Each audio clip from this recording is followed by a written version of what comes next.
Ativismo jornalístico e ativismo judicial.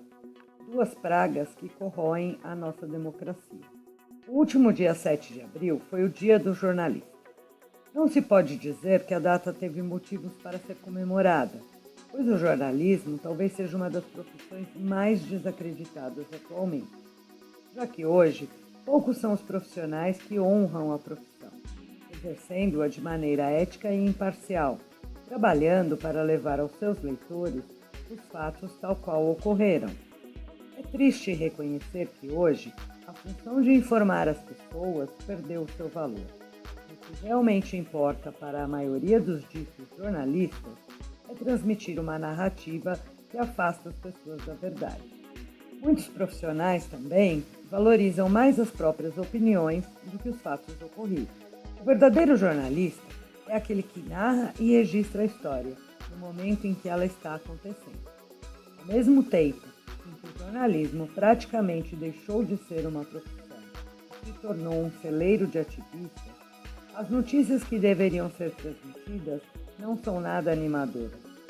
Temos testemunhado o esforço do governo federal para distribuir vacinas contra a Covid-19 para todo o país.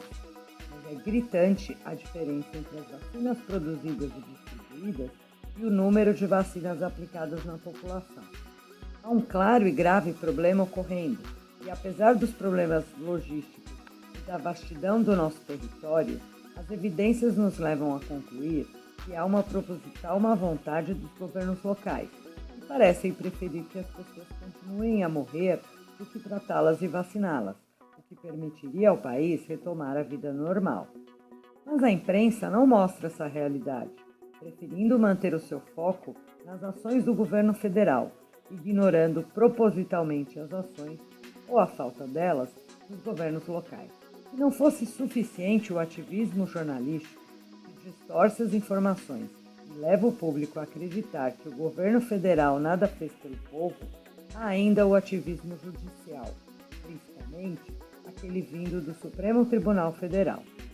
Seus membros jogaram no lixo toda a segurança jurídica do país, ao tomarem decisões conflitantes entre si e que desrespeitam de forma escancarada o texto constitucional.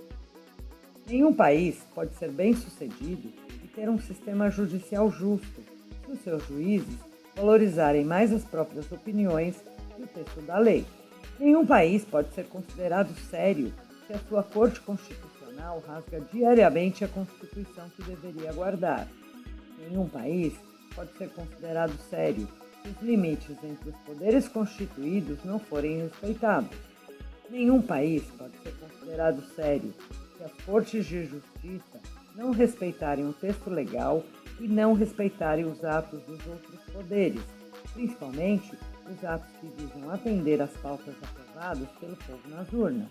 O péssimo jornalismo, aliado à péssima atuação do Supremo Tribunal Federal, está destruindo o nosso país. A atuação ideológica dos ministros da Corte está destruindo nossa segurança jurídica e jogando o país na incerteza.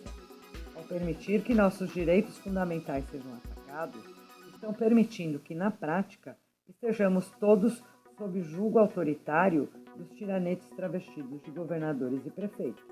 Já ficou claro que o objetivo maior dessas pessoas é implantar um projeto de poder que visa afastar a direita e os conservadores do governo e ocupar todos os espaços, permitindo a eles destruir de vez os nossos valores, a nossa fé, a nossa história e a nossa sociedade.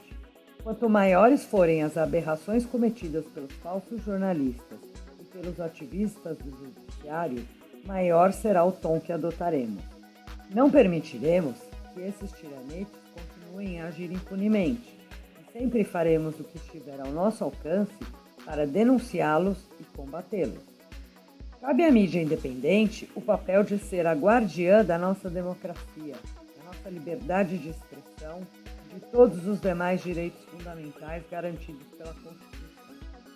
Cabe aos profissionais da mídia independente resgatar o verdadeiro jornalismo, contribuindo assim para que a população seja informada e instruída, e com isso, para que os planos que querem acabar com a nossa liberdade sejam frustrados.